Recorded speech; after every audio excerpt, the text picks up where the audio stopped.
जय हिंद साथियों, स्वागत है आपका self study classes with Sumit Jain YouTube channel में। दोस्तों आज का वीडियो स्टार्ट हो चुका है, सभी लोग लाइव आ जाएंगे, वीडियो को लाइक कर देंगे और रोज शाम को 7 बजे अपनी क्लास होती है, ठीक है। और आज हम पर्यावरण का दोस्तों अब अपना रिवीजन टेस्ट चालू हो चुका है, ठीक है। और जो भी हमारे साथी नए हैं वो प्लीज चैनल को सब्सक्राइब कर लेना। और अभी तक अगर आपने परीक्षा ऐप डाउनलोड नहीं किया है तो परीक्षा ऐप डाउनलोड कर लें, जहां पर आपको 150 नंबर के मॉडल पेपर मिलेंगे। आपके जो भी आपने विषय सेलेक्ट किया है उस विषय के अनुसार ही दोस्तों यहां पर आपको मॉडल पेपर मिलेंगे, ठीक है। तो इन मॉडल पेपर को जरूर लगाएं और यहां से आपको अपना आकलन हो जाएगा। यहां पर आपको रैंक भी दी जाएगी कि आपकी रैंक क्या है, यहां पर आपको नंबर भी बताए जाएंगे, ठीक है। तो यहां पर आपको क्या करना है कि यहां पर मॉडल पेपर खरीदना है, लास्ट दिनों में जरूर खरीदें, जरूर लगाएं। ओवरऑल एमपी के सभी स्टूडेंट ये लगा रहे हैं, ठीक है। आपको क्या करना है दोस्तों, सेल्फ एससी 40, ये सेल्फ एससी 40 कूपन कोड दिया है, सेल्फ SELF 40, ठीक है, यूज करना है। तो ये मॉडल पेपर आपको 40% ऑफ में मिल जाएंगे, ठीक है। तो दोस्तों स्टार्ट करते हैं आज का ए सेशन। सभी लोग तैयार हैं? जो भी साथी व्हाट्सएप ग्रुप से नहीं जुड़े हैं वो ग्रुप से जुड़ जाएं। टेलीग्राम ग्रुप की लिंक नीचे डिस्क्रिप्शन में आपको दी गई है, उस डिस्क्रिप्शन में से आपको टेलीग्राम ग्रुप से जुड़ जाना है, ठीक है। और दोस्तों स्टार्ट करेंगे आज का ये सेशन। सभी लोग तैयार हैं बताने के लिए? तो आज का आपका पहला प्रश्न आपकी स्क्रीन पर है कि सिमिलीपाल राष्ट्रीय उद्यान ये कहां पर स्थित है। दोस्तों आपको बताना है, ये सारे उद्यान भी आपको पढ़ना है ना, वो सारी चीजें आपको पढ़नी है दोस्तों। तो यहां पर आपको सिमिलीपाल राष्ट्रीय उद्यान बताना है प्रश्न क्रमांक 1 में कहां पर है। 4 विकल्प हैं, 4 में से उत्तर चयन करना है। और मैं आपको बता देता हूं कि दोस्तों असम में काजीरंगा राष्ट्रीय उद्यान है जो एक सींग वाले गैंडे के लिए जाना जाता है। उत्तराखंड में जिम कार्बेट राष्ट्रीय उद्यान है जो कि भारत का प्रथम राष्ट्रीय उद्यान कहलाता है, इसे पूर्व में हैली के नाम से जाना जाता था, ठीक है, ये चीज भी याद रखनी है।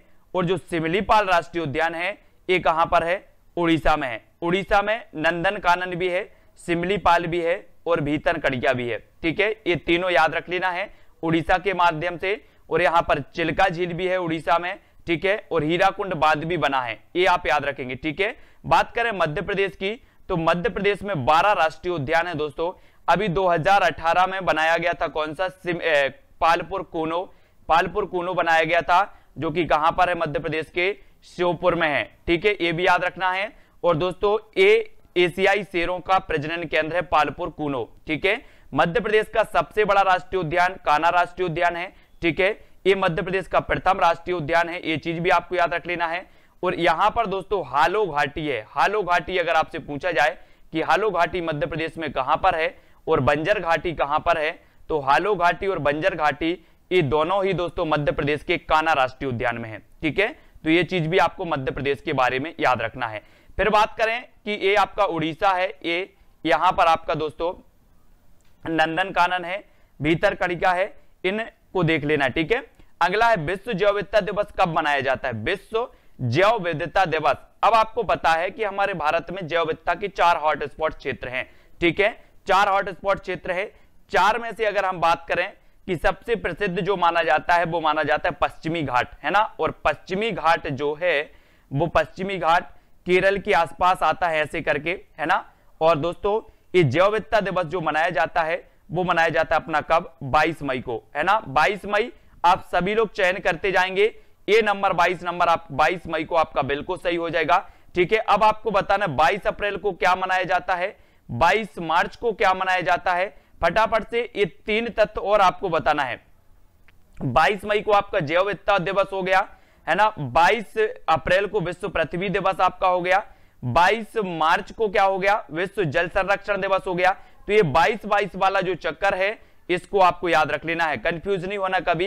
जैव विविधता दिवस 22 मई को मनाया जाता है, तो ये तो आपको क्लियर है। लेकिन अगर जैव विविधता की बात करें तो ये दोस्तों आपका केरल है, ये केरल राज्य है, ये यहां पर जो पश्चिमी घाट है ये जैव विविधता का हॉटस्पॉट क्षेत्र माना जाता है। और इस केरल में एक शांत घाटी भी है, शांत घाटी जिसे साइलेंट वैली कहा जाता है, ठीक है। और दोस्तों कभी कभी पूछा जाता है इलायची पहाड़ी, तो इलायची पहाड़ी आपको बता दें कि इलायची पहाड़ी ये जो है तमिलनाडु में आती है। तमिलनाडु में एक मतलब आधे से ज्यादा पार्ट इसका तमिलनाडु में आता है और आधे से कम जो पार्ट है वो कहां आता है, केरल में। तो ये चीज भी आपको याद रखनी है, ठीक है। अगर आपसे शांत घाटी या साइलेंट वैली पूछे तो ये दोस्तों जैव विविधता के लिए भी जाना जाता है। साइलेंट वैली, शांत घाटी, ये केरल में है, ठीक है। और केरल में एक अभ्यारण्य है जो आपको हमेशा बताते हैं हम, कौन सा अभ्यारण्य है केरल में, जहां पर सबरीमाला मंदिर है। सबरीमाला मंदिर भी है केरल के, कौन सा है, पेरियार वन्यजीव अभ्यारण्य है ना, ये केरल में है, ये भी आपको याद रख लेना है, ठीक है। अब आपको बताना है राजाजी राष्ट्रीय उद्यान कहां पर स्थित है, प्रश्न क्रमांक 3 में। राजाजी ये असम में है, उड़ीसा में है, उत्तराखंड में है या फिर मध्य प्रदेश में है। अब दोस्तों बात करें कहीं की मध्य प्रदेश की अपने, तो मध्य प्रदेश में एक पूछा जाता है डायनासोर राष्ट्रीय उद्यान। डायनासोर राष्ट्रीय उद्यान, तो डायनासोर राष्ट्रीय उद्यान अपने मध्य प्रदेश के धार जिले में है, ठीक है। और एक पूछा जाता है फासिल जो है राष्ट्रीय उद्यान, फासिल ये जीवाश्म राष्ट्रीय उद्यान कहलाता है फासिल, और ये डिंडोरी में है, ये चीज भी याद रखनी है, ठीक है। और जो राजाजी राष्ट्रीय उद्यान है ये दोस्तों आपका कहां पर है, उत्तराखंड में। उत्तराखंड यानी कि आपका सी नंबर बिल्कुल सही होगा। अब उत्तराखंड से बहुत सारी चीजें हैं दोस्तों, पहले हम यहां पर आ जाते हैं उत्तराखंड में। ये आपका उत्तराखंड है, उत्तराखंड से आपको पता है चिपको आंदोलन शुरू हुआ था। चिपको आंदोलन कहां पर शुरू हुआ था, उत्तराखंड में, ठीक है। चिपको आंदोलन के प्रणेता कौन माने जाते हैं, सुंदरलाल बहुगुणा माने जाते हैं, बिल्कुल सही है। इनकी एक पुस्तक है धरती की पुकार, सुंदरलाल बहुगुणा की एक पुस्तक क्या है, धरती की पुकार, ठीक है। और सुंदरलाल बहुगुणा को दोस्तों वृक्षों का आदमी कहा जाता है, वृक्षों का आदमी सुंदरलाल बहुगुणा, ये चीज आपको याद हो गई। अब दोस्तों उत्तराखंड में की राजधानी देहरादून है। देहरादून में अपना क्या है, वन अनुसंधान केंद्र है ना, वन्य प्राणी अनुसंधान केंद्र भी देहरादून में है, ये चीज भी आपको याद रख लेना है, ठीक है, देहरादून में। और जिम कॉर्बेट राष्ट्रीय उद्यान तो है ही यहाँ पर, फूलों की घाटी भी है यहाँ पर, और राजाजी राष्ट्रीय उद्यान भी यहाँ पर है उत्तराखंड में। तो उत्तराखंड से बहुत सारे क्वेश्चन आपसे हमेशा से पूछे आते रहे हैं, आज भी पूछे जाएंगे, है ना। इनको सारी चीजों को याद रखना उत्तराखंड के बारे में, ठीक है। अब दोस्तों आपसे पूछा जाता है नदियों का मायका किस राज्य को कहा जाता है, नदियों का मायका। अब नदियों का मायका आपको बताना है कि किस राज्य को कहा जाता है, असम को, उड़ीसा, उत्तराखंड या फिर मध्य प्रदेश को। और दोस्तों आपको पता है कि नदियों का मायका क्यों कहा जाता है, आपको वैसे पता होगा कि सर नदियों का मायका कहा जाता है किसे, मध्य प्रदेश को, बिल्कुल सही आंसर। मध्य प्रदेश में नदियों का जाल फैला है दोस्तों, मध्य प्रदेश में नदियों का जाल फैला है, नदियां ही नदियां हैं, इसलिए जो है मध्य प्रदेश को नदियों का मायका कहा जाता है। अब यहां पर बहुत सारी चीजें हैं दोस्तों, यहां पर नर्मदा नदी, मध्य प्रदेश की जो नर्मदा नदी है, ये नर्मदा नदी सबसे लंबी नदी मानी जाती है मध्य प्रदेश की, ठीक है, जिसकी लंबाई कितनी है, 1312 किलोमीटर है, 1312 किलोमीटर। लेकिन मध्य प्रदेश में इसकी लंबाई कितनी है, 1077 किलोमीटर है, ये भी आपको याद रख लेना है, ठीक है। ये नर्मदा, और नर्मदा से एक क्वेश्चन बनेगा कि नर्मदा मध्य प्रदेश की जीवन रेखा किसे कहा जाता है, तो मध्य प्रदेश की जीवन रेखा कहा जाता है नर्मदा नदी को, ठीक है। मध्य प्रदेश की सबसे बड़ी नदी नर्मदा नदी है, और ये कहां से निकलती है, तो ये निकलती है आपकी अमरकंटक से। कहां से निकलती है, अमरकंटक से निकलती है। और अमरकंटक में आपको पता है दोस्तों, यहां पर जो नर्मदा नदी पर कपिल धारा जलप्रपात है, कपिल धारा जलप्रपात भी है और दूध धारा जलप्रपात भी है, एक अमरकंटक में है, ठीक है, इसको याद रखेंगे, है ना, नर्मदा नदी। अब बात आती है दोस्तों की दूसरी सबसे बड़ी नदी कौन सी है मध्य प्रदेश की, तो दूसरी सबसे बड़ी नदी है चंबल, ठीक है, चंबल को रखेंगे। इसकी कुल लंबाई कितनी है, 965 किलोमीटर है, ये भी आपको याद रख लेना चंबल की। अब चंबल कहां से निकलती है, तो ये जानापाव की पहाड़ी से निकलती है, जानापाव की पहाड़ी से। अब ये जानापाव की पहाड़ी कहां पर है, तो ये इंदौर में है, ये भी आपको याद रख लेना इंदौर में, ठीक है। तो इनको सभी को याद रखेंगे। और बात इंदौर की आई है तो कभी कभी ऋतु वेधशाला भी पूछ लिया जाता है इंदौर में, ये ऋतु वेधशाला भी आपका पर्यावरण से संबंधित है, ये ऋतु वेधशाला भी कहां पर स्थापित है, इंदौर में है, ठीक है, इसको याद रखेंगे। और ये अपना मध्य प्रदेश है दोस्तों, जिसे नदियों का मायका कहा जाता है, ठीक है। और एक चीज और याद रखनी है, यहां पर चंबल पर एक गांधी सागर डैम बना है जो कि मध्य प्रदेश में है, गांधी सागर डैम मंदसौर के मध्य प्रदेश के मंदसौर में है, ठीक है, इसको याद रखेंगे। फिर अगर बात करें दोस्तों की मंदसौर की, तो मंदसौर में राष्ट्रीय उद्यानिकी महाविद्यालय है, राष्ट्रीय उद्यानिकी महाविद्यालय, ये भी आपको याद रख लेना मंदसौर के बारे में। और अफीम उत्पादन के लिए जाना जाता है मध्य प्रदेश का मंदसौर। तो इतनी चीजें आपको याद रख लेनी है मध्य प्रदेश के बारे में, ठीक है। फिर आपसे पूछा जाता है गैंडा परियोजना की शुरुआत कब हुई थी, 1985 में, 1987 में, 1976 में या फिर 1978 में। 4 विकल्प हैं, 4 में से भी आपको चयन करना है कि गैंडा परियोजना, और आपको पता है कि एक सींग वाले गैंडे के लिए जाना जाता है असम का कांजीरंगा राष्ट्रीय उद्यान और मानस राष्ट्रीय उद्यान, ये दोनों ही जाने जाते हैं एक सींग वाले के लिए, ठीक है। और ये दोनों ही कहां पर हैं, असम में है, ठीक है, ये भी याद रखना है। और ये गैंडा परियोजना की शुरुआत हुई थी दोस्तों, कब हुई थी, 1987 में, है ना। अब गैंडा को हमें सताना नहीं है, अगर गैंडा को आप सताओगे, गैंडा को सताओगे तो क्या करना पड़ेगा, गैंडा को सताओगे तो गुस्सा हो जाएगा गैंडा, सताओगे तो क्या होगा, सताना नहीं है, 87 हो जाएगा, 1987 में गैंडा, ठीक है। बी नंबर आपका बिल्कुल सही हो जाएगा। फिर दोस्तों ये है आपका असम, ये भी याद रख लेना है असम के बारे में, ठीक है, ये यहां पर असम है। आप बताना माउलिंग राष्ट्रीय उद्यान कहां पर स्थित है, माउलिंग राष्ट्रीय उद्यान भी आपको याद रख लेना है, ये कहां पर है दोस्तों, माउलिंग राष्ट्रीय उद्यान। और आपने बिल्कुल सही आंसर बताया है कि सर पूर्व में नेफा के नाम से जाना जाता था अरुणाचल प्रदेश, अरुणाचल प्रदेश पूर्व में क्या नाम से जाना जाता था, नेफा के नाम से, है ना। और ये माउलिंग जो राष्ट्रीय उद्यान है ये भी कहां पर है, अरुणाचल प्रदेश में है, अरुणाचल प्रदेश, इसको याद रखेंगे, ठीक है। और यहां पर दोस्तों आपको पता है ये सबसे पूर्वी राज्य भी माना जाता है भारत का, है ना, अरुणाचल प्रदेश, ये चीज भी याद रखनी है। ये देखो ये अरुणाचल प्रदेश का क्षेत्र है ना, इसको याद रखेंगे, ठीक है। अब दोस्तों अगला क्वेश्चन है आपका पर्यावरण अनुसंधान केंद्र कहां पर स्थित है, प्रश्न क्रमांक 7 में बताना है आपको।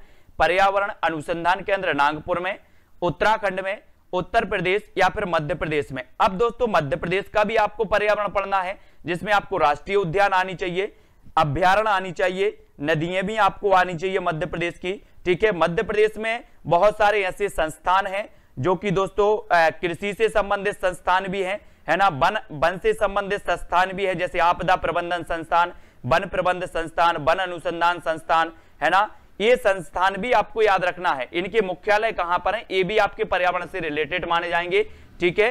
कृषि विश्वविद्यालय भी आपका आएगा कृषि के अंतर्गत। तो पर्यावरण अनुसंधान केंद्र तो सभी को पता है कि सर ये नागपुर में है पर्यावरण अनुसंधान केंद्र, है ना। और अभियांत्रिकी संस्थान केंद्र भी यहीं पर है दोस्तों, कहां पर, नागपुर में है, ये भी याद रख लेना। पर्यावरण अनुसंधान केंद्र नागपुर में और वन अनुसंधान केंद्र उत्तराखंड की देहरादून में, ठीक है। ये यहां पर कंफ्यूज नहीं होना, ये दोनों ही आज क्लियर यहां पर हो जाते हैं, वन तो उत्तराखंड और पर्यावरण तो नागपुर, ठीक है, ये हो गए। नेक्स्ट आपको बताना है दोस्तों कि राष्ट्रीय जैव विविधता प्राधिकरण का मुख्यालय कहां पर स्थित है।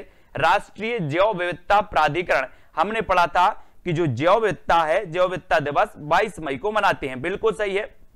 लेकिन आपको पता है कि जैव विविधता के लिए, जैव विविधता का हॉटस्पॉट क्षेत्र पश्चिमी घाट माना जाता है, शांत घाटी मानी जाती है, ठीक है। अब इस जैव विविधता प्राधिकरण का जो मुख्यालय है ये कहां पर है, ये चीज बताना है।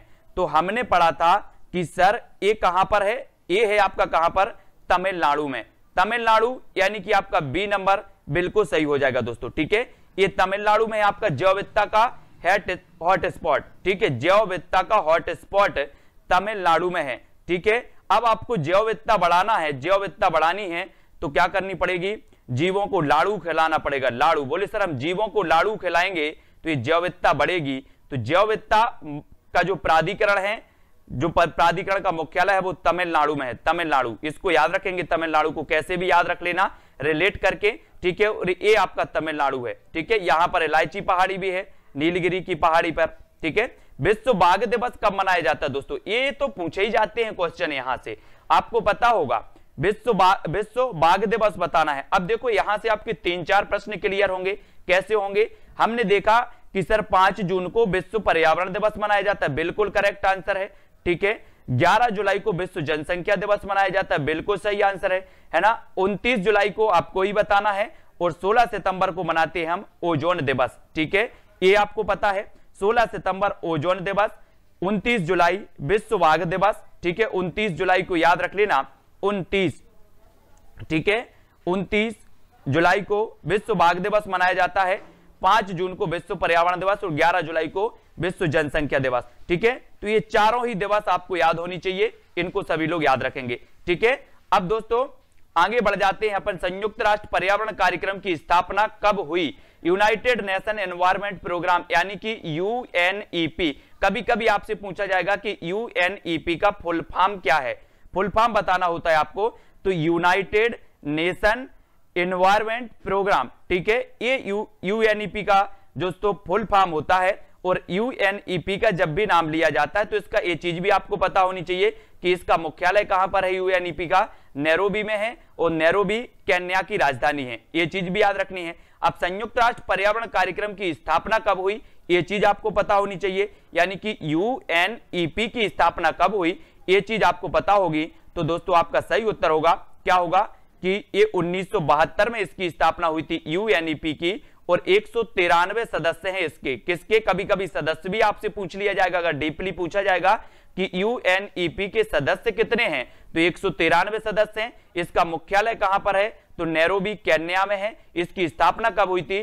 तो 1972 में हुई थी। अब ये चीज भूलनी नहीं है क्योंकि ये फाइनल रिवीजन आपका चल रहा है ना, फाइनल रूप से आपको याद होनी चाहिए ये चीज, ठीक है। अब दोस्तों आगे बढ़ते हैं। ओजोन परत की मोटाई मापी जाती है, तो किससे मापी जाती है? ओजोन परत की मोटाई हमने पढ़ा था कि ओजोन दिवस हम 16 सितंबर को मनाते हैं, ठीक है। अब ओजोन परत कहां पाई जाती है? तो आपने पढ़ा था कि सर जो ओजोन परत है ये वायुमंडल के समताप मंडल में पाई जाती है। और समताप मंडल नीचे से दूसरी परत मानी जाती है, सबसे निचली परत मानी जाती है क्षोभ मंडल, उसके ऊपर की परत को समताप मंडल कहते हैं। और समताप मंडल को ओजोन मंडल भी कहा जाता है। इसकी जो मोटाई नापने की इकाई है उसे कहते हैं हम डॉप्सन इकाई। डॉप्सन इकाई यानी कि आपका बी नंबर बिल्कुल सही हो जाता। अब आपको बताना है कि डेसिबल ये किसका मापक यंत्र होता है? डेसिबल ये कौन सी दोस्तों बताना है आपको, किसकी इकाई है ये डेसिबल? डेसिबल आप लोग बताएंगे। ओजोन परत की मोटाई नापने की इकाई क्या है? डॉप्सन इकाई। ये तो मैंने आपको बता दिया। अब डेसिबल आपको बताना है, जल्दी से चयन करेंगे डी नंबर में कि ये यहां पर आपको संरचना दी है बहुत ही बढ़िया तरीके से। हम एक बार इनको बाह्यमंडल और इनको भी देख लेते हैं। देखो यहां पर ये सबसे निचली परत जो है इसे क्या कहा जाता है? क्षोभ मंडल कहा जाता है। इसको याद रखेंगे, है ना। इसे कहा जाता है ट्रोपोस्फीयर। कभी कभी ट्रोपोस्फीयर भी आपके ऑप्शन में आता है, तो इसको याद रखेंगे। क्षोभ मंडल को और क्या कहा जाता है? ट्रोपोस्फीयर कहा जाता है। और ये सबसे निचली परत मानी जाती है वायुमंडल की। अब एक क्वेश्चन बनता है कि मौसम संबंधी घटनाएं किस में होती हैं? तो आप बता देना क्षोभ मंडल में होती हैं, ठीक है। ये चीज भी आपको याद रखनी नहीं। फिर ये दोस्तों ये समताप मंडल है, स्ट्रेटोस्फीयर इसे कहा जाता है, स्ट्रेटोस्फीयर। और ओजोन जो परत है इसी मंडल में पाई जाती है। ये देखिए यहां से ये आपको समताप मंडल यहां तक दिख रहा होगा, ठीक है। ये भी आपको याद रख लेना है, ठीक है। और इस ओजोन परत को क्लोरोफ्लोरो से क्या होता है? नुकसान होता है। और इसकी मोटाई नापने की जो इकाई है उसे हम डॉप्सन इकाई करते हैं, ठीक है। और ये देखो सूर्य से यहां से परावैंगनी किरणें आती हैं और ये ओजोन परत क्या करती है? इसको धरती पर जाने से रोक देती है, जिससे धरती पर मनुष्यों को त्वचा कैंसर का खतरा कम हो जाता है ना। परावैंगनी किरणों से त्वचा कैंसर होता है जो खतरा कम हो जाता है। ये चीज भी आपको याद रख लेना। ये मध्य मंडल है, मध्य मंडल सबसे ठंडी परत मानी जाती है। और ये आयन मंडल है, ठीक है। और ये बाह्य मंडल सबसे ऊपरी परत को। और रेडियो तरंगे जो परावर्तित होती हैं दोस्तों वो आयन मंडल से होती है। रेडियो तरंगे आयन मंडल से परावर्तित होती हैं। और जो, ठीक है, इनको याद रखेंगे। ये सारी चीजें हैं, वो सारी की सारी चीजें आपसे पूछी जाएंगी। इनके लिए आपको कंप्लीट और तैयार रहना है, ठीक है। अब बात करेंगे केंद्रीय चावल अनुसंधान केंद्र कहां पर स्थित है? प्रश्न क्रमांक 12 में उड़ीसा, तमिलनाडु, उत्तर प्रदेश या फिर मध्य प्रदेश में? सभी लोग बताएंगे। केंद्रीय चावल अनुसंधान केंद्र कहां पर स्थित है? मैंने आपको बताया था कि अगर मध्य प्रदेश की कभी बात हो कि चावल अनुसंधान केंद्र कहां पर है, तो मध्य प्रदेश में है दोस्तों। कहां पर? बड़वानी में। बड़वानी में है, ये चीज आपको याद रखेंगे। बड़वानी में मध्य प्रदेश में धान अनुसंधान केंद्र है, चावल अनुसंधान केंद्र है, ठीक है। लेकिन अगर केंद्रीय बात आती है तो केंद्रीय आपकी उड़ीसा, उड़ीसा यानी कि कटक में, कटक उड़ीसा, ठीक है। ये चावल अनुसंधान केंद्र है और इसको याद रखेंगे। और मध्य प्रदेश में बड़वानी में है और ये उड़ीसा है। उड़ीसा के बारे में तो हमने बहुत सारी चीजें याद कर ली कि सर यहाँ पर चिल्का झील भी है, सबसे बड़ी लैगून झील मानी जाती है चिल्का झील, है ना। और यहाँ पर महानदी पर कौन सा डैम बना है? महानदी पर हीराकुंड बना है। और महानदी को उड़ीसा का शोक कहा जाता है, ठीक है। तो ये चीज तो आपने याद कर ली। फिर आपसे भारतीय कृषि अनुसंधान केंद्र कहां पर स्थित है? भारतीय कृषि अनुसंधान केंद्र, ये भी आपको पता होनी चाहिए दोस्तों। मैं आपको बता दूं कि मध्य प्रदेश में अगर बात की जाए कि प्रथम कृषि विश्वविद्यालय कौन सा था, मध्य प्रदेश का प्रथम कृषि विश्वविद्यालय तो वो जवाहरलाल नेहरू कृषि विश्वविद्यालय था, जो कि जबलपुर में स्थित है, वो भी याद रख लेना है। लेकिन अगर भारतीय कृषि अनुसंधान केंद्र की बात करें तो आपको बताना है दोस्तों ये कहां पर है, नई दिल्ली में है, ठीक है। और कृषि में हम क्या करते हैं, नई नई पद्धति अपनाते हैं, कृषि में हम नई नई पद्धति अपनाते हैं, तो ये कृषि अनुसंधान केंद्र भी कहां पर होगा, बोले सर कृषि में नई नई पद्धति अपनाते इसलिए नई दिल्ली में होगा, नई दिल्ली में, यानी कि आपका बी नंबर बिल्कुल सही हो जाएगा, नई दिल्ली, ठीक है, कृषि अनुसंधान केंद्र। अब दोस्तों ये आपका यहां पर ये नई दिल्ली है, यहां पर आपका कृषि अनुसंधान केंद्र है। फिर आपको ओणम किस राज्य का त्योहार माना जाता है, ओणम बताना है प्रश्न क्रमांक 14 में, उड़ीसा का, केरल, उत्तर प्रदेश या फिर मध्य प्रदेश का। एक आध क्वेश्चन यहां से भी आपसे पूछा जाएगा, ठीक है। अब आपको बताना है प्रश्न क्रमांक 14 का आंसर, और सही क्या हो जाएगा, ओणम। एक आपके त्योहार या फिर नृत्य से भी, सांस्कृतिक धरोहर से भी, सांस्कृतिकता से भी क्वेश्चन पूछे जा सकते हैं, और यहां पर ओणम आपसे पूछा गया, तो ओणम ये जो है राज्य का त्योहार है केरल का, केरल का ओणम, केरल का ओणम याद रखेंगे, केरल का ओणम। और यहां का नृत्य कौन सा है, कथकली है ना, कथकली है ना, कथक। उत्तर प्रदेश का, उत्तर प्रदेश का क्या माना जाता है, कथक माना जाता है, उत्तर प्रदेश का कथक और केरल का कथकली है ना, ये सभी को याद रखना है। और यहां पर ओणम केरल का है, ठीक है, इसको याद रखेंगे, केरल है ना। और अगला क्वेश्चन है अपना, और केरल से बहुत सारे ऐसे 4-5 फैक्ट हैं जो हमने केरल के बारे में पढ़ लिए, केरल से आपसे क्वेश्चन पूछे जा सकते हैं, ठीक है, वो तो आपने याद कर लिए। अब दोस्तों नेक्स्ट आपसे पूछा जाता है कि भारत का प्रथम आपदा प्रबंधन संस्थान स्थापित किया गया, तो कहां पर स्थापित किया गया, प्रश्न क्रमांक 15 का उत्तर बताना है आपको। भारत का प्रथम आपदा प्रबंधन संस्थान ये कहां पर स्थापित किया गया, उड़ीसा में, उत्तर प्रदेश में, केरल में या फिर मध्य प्रदेश में। 4 विकल्प है हमारे सामने, सभी लोग कमेंट में बताएंगे उत्तर आपका क्या होगा। और रवि पागरे जी बिल्कुल सही आंसर आपने चयन किया है कि सर मध्य प्रदेश के भोपाल में, ठीक है, मध्य प्रदेश के भोपाल में भारत का प्रथम आपदा प्रबंधन संस्थान स्थापित किया गया, ये चीज भी आपको याद रख लेना। अब भोपाल की बात आई है तो भोपाल से 3-4 फैक्ट आपको याद रख लेना है। सबसे पहला तो यहां पर आपदा प्रबंधन संस्थान है जो भारत का प्रथम है, ठीक है। यहां पर वन प्रबंध संस्थान भी है, वन प्रबंध संस्थान भी कहां पर है, भोपाल में है, ठीक है। वन विहार राष्ट्रीय उद्यान भी कहां पर है, भोपाल में है। और इसी वन विहार राष्ट्रीय उद्यान में सर्प उद्यान भी कहां पर है, सर्प उद्यान, ये भी आपका भोपाल में है, ठीक है। तो ये भोपाल के बारे में 4 तथ्य आपको याद रख लेना है। भारत का प्रथम आपदा प्रबंधन संस्थान, ठीक है, वन प्रबंधन संस्थान, वन विहार राष्ट्रीय उद्यान और सर्प उद्यान भी कहां पर है, भोपाल में। और भोपाल 7 पहाड़ियों पर स्थित है और इसे झीलों की नगरी भी कहा जाता है, किसे, भोपाल में को, ठीक है। अगर आपसे पूछा जाए कि झीलों की नगरी किसे कहा जाता है तो आप बता देना भोपाल को, ठीक है। फिर अगला क्वेश्चन है आपका, रेड डाटा बुक का प्रकाशन किया जाता है तो यूएनईपी द्वारा, IUCN द्वारा, WWF द्वारा या फिर इनमें से कोई नहीं। ये 4 विकल्प है, रेड डाटा बुक का प्रकाशन किसके द्वारा किया जाता है, 4 में से आपको चयन करना है। उत्तर आपका क्या हो जाएगा, फटाक से बताएंगे। ये सारी चीजें दोस्तों आपको फाइनल तरीके से पढ़ लेनी चाहिए, एक एक फैक्ट आपको आनी चाहिए, कोई भी फैक्ट आपका आ सकता है। बिल्कुल नहीं है कि सर राष्ट्रीय उद्यान नहीं पूछे जाएंगे, वन नहीं पूछे जाएंगे, अभ्यारण्य नहीं पूछे जाएंगे, सब कुछ भी आ सकता है। अनेकों शिफ्टों में आपका होना है पेपर, इसलिए हर एक शिफ्ट में बदल बदल के क्वेश्चन और डीपली और कहीं से भी आ सकते हैं, ठीक है। तो ये रेड डाटा बुक IUCN, ये बी नंबर आपका सही होगा, ये प्रकाशन करता है बी नंबर, ठीक है, IUCN, इसको याद रखेंगे। और इसकी स्थापना हुई थी 1948 में। IUCN की स्थापना कब हुई थी, 48 में हुई थी, ठीक है। और इसका मुख्यालय कहां पर है, तो गिलांड स्विट्जरलैंड में है, ठीक है, गिलांड स्विट्जरलैंड में IUCN का मुख्यालय कहां पर है, गिलांड स्विट्जरलैंड में है। इसकी स्थापना 1948 में हुई थी, है ना। और रेड डाटा बुक जारी करती है IUCN। आपसे सीधा सा क्वेश्चन बनेगा, रेड डाटा बुक जारी कौन करता है, तो IUCN। IUCN की स्थापना कब हुई थी, 1948 में। इसका मुख्यालय कहां पर है, तो गिलांड स्विट्जरलैंड में, ठीक है। ये पूरे क्वेश्चन आप लोग सभी लोग याद रखेंगे, ठीक है। अब आपको बताना है दोस्तों, सरदार सरोवर बांध किस नदी पर बना है, ये भी आपको बताना है।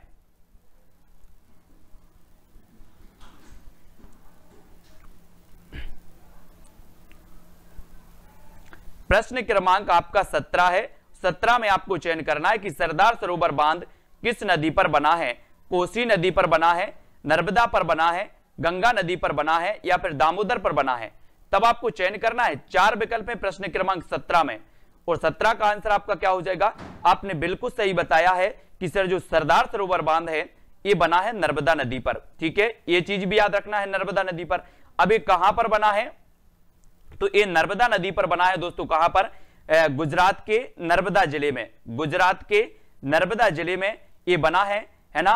और ये जो सरदार सरोवर बांध है दोस्तों, इसका संबंध दोस्तों बहुत बढ़िया है अपना। इससे आपका पर्यावरण से रिलेटेड फैक्ट पूछे जाएंगे। कौन कौन से? एक आपका नर्मदा बचाओ आंदोलन चला था, नर्मदा बचाओ आंदोलन, है ना। मेधा पाटकर, अरुंधति राय, बाबा आमटे इससे संबंधित थे। आपसे पूछा जाएगा कि नर्मदा बचाओ आंदोलन से संबंधित कौन सा व्यक्ति था या कौन सा व्यक्ति नहीं था। तब आपको याद रख लेना। और नर्मदा की जब भी बात आती है तो ये सरदार सरोवर की दोस्तों ऊंचाई कितनी थी? 130 मीटर थी पहले। इस ऊंचाई को कम करने के लिए ये नर्मदा बचाओ आंदोलन चलाया गया और वर्तमान में इसकी ऊंचाई कितनी है? 90 मीटर है। ये भी आपको याद रख लेना सरदार सरोवर की। ठीक है, और ये नर्मदा नदी पर बना है, ये तो आप सभी लोगों को पता ही है। ठीक है, और अगला क्वेश्चन है भारत की सबसे बड़ी खारे पानी की झील कौन सी है? यानी कि प्रश्न क्रमांक 18 में हमें चयन करना है। और जब गुजरात की बात आती है दोस्तों, तो गुजरात में गिर राष्ट्रीय उद्यान बब्बर शेर के लिए जाना जाता है, एशियाई शेर के लिए जाना जाता है। ठीक है, अब आपको बताना है बुलर झील भारत की सबसे बड़ी खारे पानी की झील कौन सी है? बुलर झील है ना, सांभर झील है या फिर गोविंद बल्लभ पंत है, गोविंद बल्लभ पंत सागर है या फिर चिल्का झील है। भारत की सबसे बड़ी खारे पानी की झील बतानी है और खारे पानी की झील हो जाएगी तो कौन सी हो जाएगी? बिल्कुल सही आंसर है। कौन सी है? सांभर झील है। और ये सांभर झील कहां पर है? ये सांभर झील है राजस्थान में। कहां पर है? राजस्थान में। ये चीज भी याद रख लेना है। ठीक है, और दोस्तों ये बुलर झील मीठे पानी की सबसे बड़ी झील है ना। और ये गोविंद बल्लभ पंत ये कृत्रिम सबसे बड़ी झील मानी जाती है। और ये जो चिल्का झील है ये तटीय झील मानी जाती है, सबसे बड़ी तटीय झील। ठीक है, तो इनके बारे में याद रख लेना। इस झीलों के बारे में भी आपसे क्वेश्चन आ सकता है। ठीक है, इनको याद रखेंगे। फिर आपसे पूछा जाएगा दोस्तों ये सांभर झील राजस्थान में है। ठीक है, नेक्स्ट है गंगा नदी का उद्गम स्थल है तो कहां पर है दोस्तों? आपको पता है कि हमारी जो राष्ट्रीय जलीय जीव है वो गंगा डॉल्फिन है, गंगा डॉल्फिन, है ना। और गंगा राष्ट्रीय नदी भी है, सबसे लंबी नदी भी गंगा है, सभी को पता है। अब गंगा नदी का जो उद्गम स्थल है वो क्या कहलाता है? मानसरोवर कहलाता है, गंगोत्री कहलाता है, यमुनोत्री कहलाता है या फिर चिल्का झील कहलाता है? क्या कहलाता है? इसका 19 का आंसर हमें चयन करना है। और 19 में आपका बिल्कुल सही आंसर होगा। बोले सर गंगा नदी निकलती है कहां से? गंगोत्री से। गंगोत्री यानी कि आपका बी नंबर बिल्कुल सही है। ठीक है, गंगा नदी गंगोत्री से निकलती है। और दोस्तों ये आपकी गंगोत्री है ना, यहां से निकलती है उत्तराखंड से। ठीक है, इसको भी याद रखेंगे गंगा नदी के बारे में। अब उड़ीसा का शोक पूछ लिया गया आपको। उड़ीसा का शोक तो किस नदी को कहा जाता है? महानदी को कहा जाता है, गंगा नदी को कहा जाता है। उड़ीसा का शोक चयन करना है। उड़ीसा का शोक किसे कहा जाता है? ये चीज आपको चयन करनी है दोस्तों प्रश्न क्रमांक 20 में। और आपने बिल्कुल सही चयन किया है कि सर उड़ीसा अगर बात करें तो उड़ीसा में महत्वपूर्ण राष्ट्रीय उद्यान भी हैं, भीतरकनिका है ना। और आपका कौन सा है? नंदन कानन भी यहां पर है ना। और दामोदर है या फिर यमुना है, सभी लोग चयन करेंगे। उत्तर क्या हो जाएगा? उड़ीसा का शोक। और उड़ीसा का शोक तो महानदी है। और ये महानदी कहां से निकलती है आपको पता है? ये छत्तीसगढ़ की धमतरी से निकलती है, छत्तीसगढ़ के धमतरी से निकलती है दोस्तों, है ना, ये महानदी। ठीक है, इसको भी याद रखेंगे, है ना। और ये यमुनोत्री से यमुना निकलती है। दामोदर का पश्चिम बंगाल का शोक कहा जाता है इसे, दामोदर को, ये भी आप याद रख लेना है। और कोसी को कहा जाता है बिहार का शोक, है ना, तो इसको भी आप याद रखेंगे। ठीक है, सभी लोग वीडियो को लाइक जरूर करते जाएंगे दोस्तों, वीडियो को शेयर भी आपको करना है। फिर आपसे नेक्स्ट प्रश्न पूछा जाएगा कि भारत का सबसे बड़ा पठार कौन सा है। भारत का सबसे बड़ा पठार 2011 के पेपर में ये क्वेश्चन पूछा गया था। भारत का सबसे बड़ा पठार कौन सा है? लद्दाख का पठार है, दक्कन का पठार है, छोटा नागपुर का पठार है, या इनमें से कोई नहीं। ये पठार जरूर पूछे जाते हैं, इनके बारे में भी याद रखना है, ठीक है।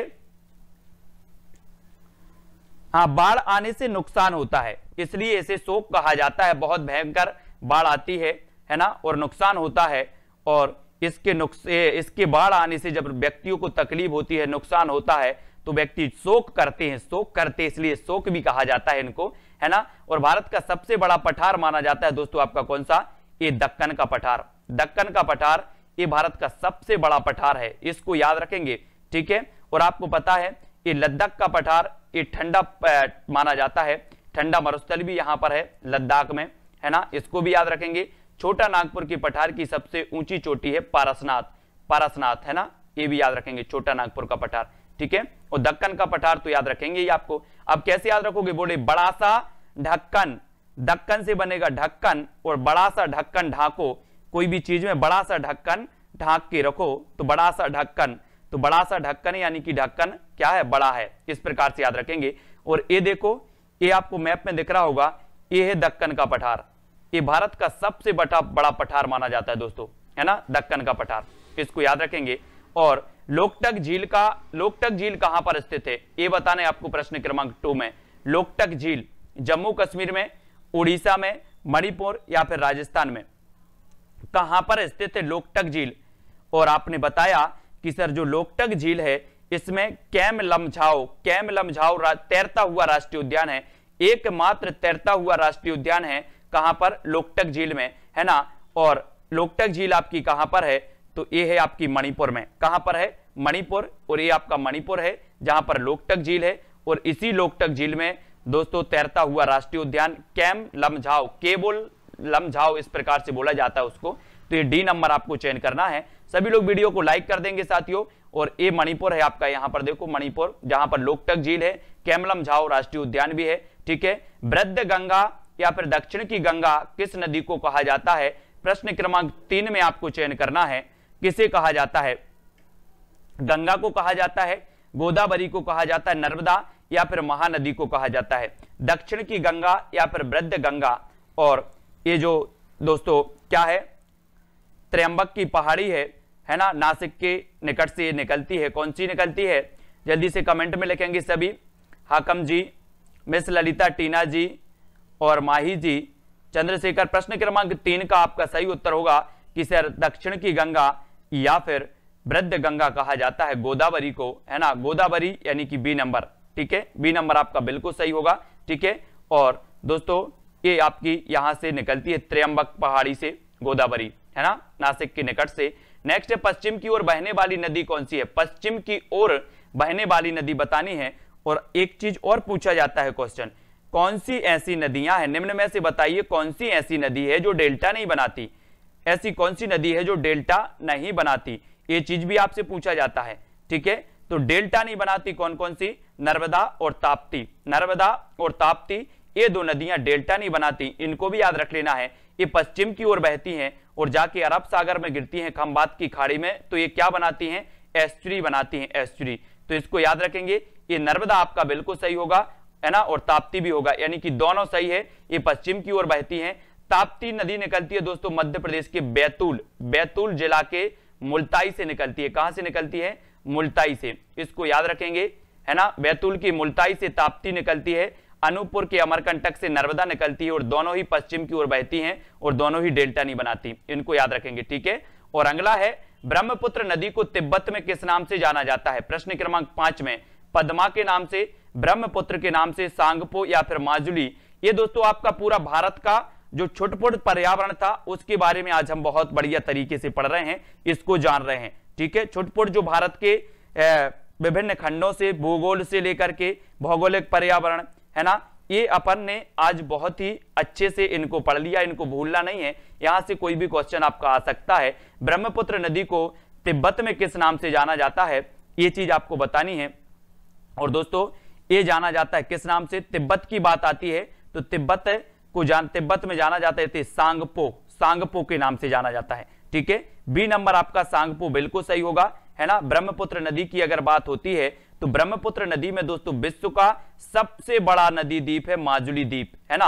अगर आपसे कभी पूछा जाए कि विश्व का सबसे बड़ा नदी द्वीप कौन सा है तो माजुली द्वीप है, और ये किस नदी पर बना है तो ये है ब्रह्मपुत्र नदी पर, ठीक है। तो ये माजुली द्वीप भी आपको याद रख लेना है, और इसे तिब्बत में जाना जाता है सांगपो के नाम से, ठीक है, इसको याद रखेंगे। और यहां पर देखो दोस्तों ये ब्रह्मपुत्र यहां से आती है ना, और एक गंगा आती है यहां से, तो गंगा में इस गंगा को इसे क्या कहा जाता है, पद्मा कहा जाता है, ठीक है। और इसको जब ये प्रवेश करती है दोस्तों बांग्लादेश में तब इसे जमुना कहा जाता है ब्रह्मपुत्र को, है ना। और इनकी जो संयुक्त धारा हो जाती है, यहां से एक बराक नदी आती है, और ये तीनों की जब संयुक्त धारा होती है तब इसे क्या कहा जाता है दोस्तों, क्या कहा जाता है, मेघना, क्या कहा जाता है, मेघना कहा जाता है। इनको भी आपको याद रख लेना है, ठीक है। और ये तीनों जाके कहां गिरती हैं, बंगाल की खाड़ी में गिरती हैं, ठीक है, गंगा ब्रह्मपुत्र बराक, ठीक है, इनको याद रखेंगे। अब अगला क्वेश्चन है आपका, विश्व का सबसे ऊंचा पठार कौन सा है। ऊंचा पूछा गया, सबसे ऊंचा, और कहां का, विश्व का। लद्दाख का पठार है, दक्कन का पठार है, छोटा नागपुर का पठार, या फिर तिब्बत का पठार है। ये क्वेश्चन पूछा गया था शायद विश्व का सबसे ऊंचा एमपी टेट वर्ग 3 में, है ना, पिछली बार 2011 में, है ना। और ये विश्व का सबसे ऊंचा पठार आपको बताना होता है, और ऊंचा पठार जो है, ये ऊंचा पठार दोस्तों आपका तिब्बत का पठार है। तिब्बत ये विश्व का सबसे ऊंचा पठार है। भारत का सबसे बड़ा पठार कौन सा है, दक्कन का पठार। विश्व का सबसे ऊंचा पठार कौन सा है तो तिब्बत का पठार। तिब्बत को याद रख लेना है, तिब्बत में ब्रह्मपुत्र को सांगपो कहा जाता है, ठीक है। और जो तिब्बत है दोस्तों, इसको, ये सबसे ऊंचा पठार है विश्व का, इसको याद रख लेना, तिब्बत, ठीक है, इसको याद रखेंगे। और ये यहां कहीं आता है तिब्बत आपका, ठीक है, इस प्रकार से। नेक्स्ट आपको बताना है केंद्रीय पादप अनुसंधान केंद्र कहां पर है। पादप तो आप समझते हैं, पादप मतलब होते हैं पेड़ पौधे, ठीक है। अब केंद्रीय पादप अनुसंधान केंद्र कहां पर है, नागपुर में, उत्तर प्रदेश, मध्य प्रदेश, या फिर लखनऊ में। ये चार में से आप चयन करेंगे। जब तक मैं आपको बता देता हूं कि उत्तर प्रदेश में दोस्तों एक राष्ट्रीय उद्यान है, दुधवा राष्ट्रीय उद्यान। दुधवा राष्ट्रीय उद्यान पूछा जाता है हमेशा, परीक्षा कोई भी हो, दुधवा राष्ट्रीय उद्यान कहां पर है तो दुधवा आपका उत्तर प्रदेश में है, ठीक है। पहला जो आज का आपका पहला प्रश्न है कि फासिल राष्ट्रीय उद्यान स्थित है तो कहां पर स्थित है। आपको फासिल राष्ट्रीय उद्यान बताना है कहां पर स्थित है दोस्तों। ये मध्य प्रदेश का, मैं आपको बता दूं कि मध्य प्रदेश का सबसे छोटा राष्ट्रीय उद्यान है, सबसे छोटा, ठीक है। मध्य प्रदेश का पहला जीवाश्म राष्ट्रीय उद्यान भी है ना, और ये सबसे छोटा राष्ट्रीय उद्यान भी है। अब हमें बताना है कि ये है कहां पर, ये चीज बतानी है। डिंडोरी में स्थित है, मंडला में है, उमरिया में है, या फिर धार में है। तो ये चार प्रश्न है दोस्तों, और फासिल राष्ट्रीय उद्यान हमेशा पूछा जाता है। और दोस्तों ये कहां पर है, ये आपका बिल्कुल सही आंसर होगा डिंडोरी में, ठीक है। डिंडोरी यानी कि आपका जो 1 नंबर है दोस्तों वो बिल्कुल सही हो जाएगा, ठीक है, 1 नंबर डिंडोरी में है। और ये जो डिंडोरी है ये कौन से संभाग में आता है, ये शहडोल संभाग में आता है, शहडोल संभाग में, इसको भी याद रखेंगे, ठीक है। और ये फासिल राष्ट्रीय उद्यान मध्य प्रदेश का सबसे छोटा है, और ये प्रथम जीवाश्म राष्ट्रीय उद्यान भी मध्य प्रदेश का है। इतनी चीजें आपको याद रखनी है दोस्तों, ठीक है। और यहाँ पर एक स्थान है कौन सा, घोघबा। घोघबा, ये घोघबा जो है ये मेन माना जाता है दोस्तों, है ना। और यहाँ पर क्या है, पौधों के जीवाश्म मिले हैं, पौधों के बहुत प्राचीन जीवाश्म मिले हैं इस डिंडोरी के फासिल राष्ट्रीय उद्यान में, ठीक है। अब ये इसकी स्थापना कब हुई थी दोस्तों, तो ये क्वेश्चन भी आपसे बनेगा, जीवाश्म राष्ट्रीय उद्यान की स्थापना कब हुई, 1968 में हुई, ठीक है। लेकिन इतना डीप नहीं पूछा जाएगा आपसे, फिर भी आपको जानना जरूरी है, तो ये चीज याद रखनी है। और ये आपका डिंडोरी है, इसको याद रखेंगे, ठीक है, डिंडोरी, है ना। अब आपको बताना है दोस्तों कि दुर्लभ सफेद बाघों के लिए प्रसिद्ध है तो कौन सा है, सभी लोग बताएंगे। प्रश्न क्रमांक 2 का उत्तर हमें बताना है, दुर्लभ सफेद बाघों के लिए प्रसिद्ध है तो कौन सा है।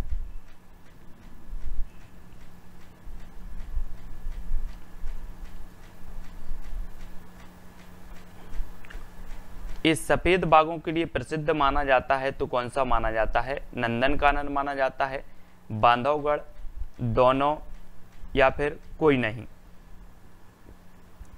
सफेद बाघों के लिए आपको बताना है, और सफेद बाघों के लिए जाना जाता है कौन सा जाना जाता है दोस्तों। आपको पता होगा कि ये जो नंदनकानन है ये भी जाना जाता है, और ये बांधवगढ़ भी जाना जाता है, है ना, दोनों जाने जाते हैं। नंदनकानन ये कहाँ पर है, ये उड़ीसा में है नंदनकानन, ये सफ़ेद बाघों के लिए जाना जाता है। और बांधवगढ़ ये मध्य प्रदेश के रीवा में है, ये भी जाना जाता है। अब दोस्तों आपका उत्तर क्या हो जाएगा, विकल्प नंबर सी यानी कि दोनों हो जाएगा।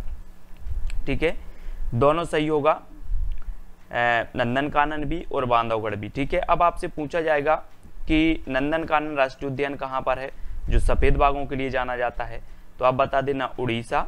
और बांधवगढ़ कहाँ पर है जो सफ़ेद बाघों के लिए जाना जाता है, तो ये बता देना रीवा। अब दूसरा क्वेश्चन एक और बन जाता है, कौन सा बन जाता है कि एक बनता है आपका कि मध्य प्रदेश में सफ़ेद बाघ किस राष्ट्रीय उद्यान में पाए जाते हैं, आप बता दोगे बांधवगढ़ में। ठीक है, बिल्कुल बता दिया।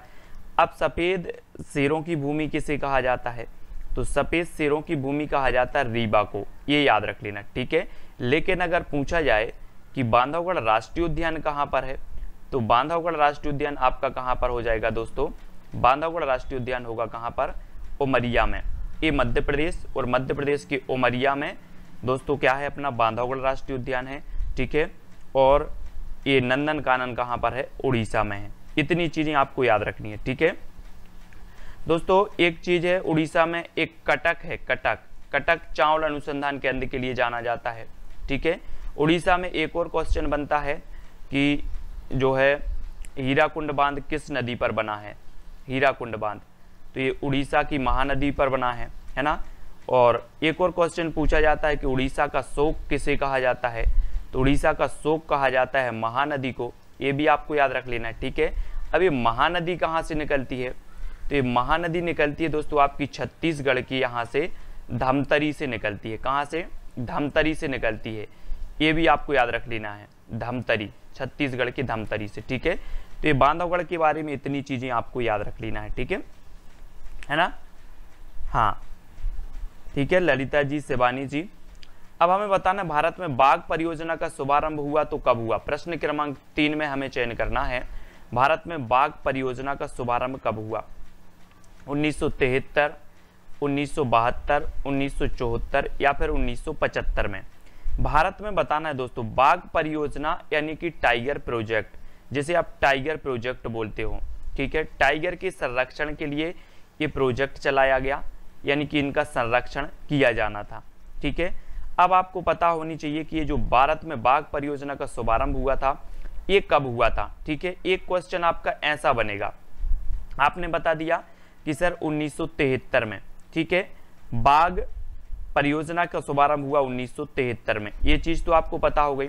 अब आपसे एक क्वेश्चन पूछा जाता है दोस्तों कि विश्व बाघ दिवस कब मनाते हैं, अंतर्राष्ट्रीय बाघ दिवस या फिर विश्व बाघ दिवस कब मनाते हैं। तब आप विश्व बाघ दिवस कब मनाते हैं ये कमेंट में लिखें फटाक से। और साथ ही आपको पता है कि ये जो भारत में बाघ परियोजना प्रारंभ हुई थी ये किस राष्ट्रीय उद्यान से हुई थी, ये चीज भी आपको पता होनी चाहिए।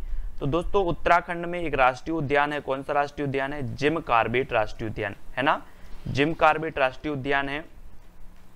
इसी जिम कॉर्बेट राष्ट्रीय उद्यान से इसका क्या हुआ था, शुभारंभ हुआ था, ये चीज भी आपको याद रखनी है टाइगर प्रोजेक्ट की। बिल्कुल सही है अरविंद जी, 29 जुलाई को हम विश्व बाघ दिवस या अंतर्राष्ट्रीय बाघ दिवस मनाते हैं, है ना, ये सभी को पता है।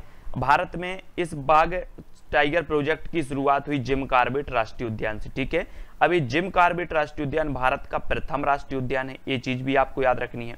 ठीक है, अब दोस्तों इस जिम कॉर्बेट राष्ट्रीय उद्यान को पूर्व में किस नाम से जाना जाता था, एक क्वेश्चन भी आपसे हमेशा पूछा जाता है। तो पूर्व में जाना जाता था हैली के नाम से। ठीक है, अभी जिम कॉर्बेट राष्ट्रीय उद्यान कहाँ पर है, उत्तराखंड में है। तो उत्तराखंड से संबंधित 2-3 क्वेश्चन और आपके बनते हैं। एक तो बनता है कौन सा, एक बनता है कि वन अनुसंधान केंद्र कहाँ पर है, आप बता देते हो कहाँ पर है, देहरादून में है। ठीक है, दूसरा क्वेश्चन आपका बन जाता है दोस्तों उत्तराखंड से संबंधित कि वन्य प्राणी अनुसंधान केंद्र कहाँ पर है, तब भी आप बता देना कहाँ पर है, ये भी आपका देहरादून में है। ठीक है दोस्तों, तीसरा आपका बनता है चिपको आंदोलन संबंधित है, तो ये भी आपका उत्तराखंड से संबंधित है।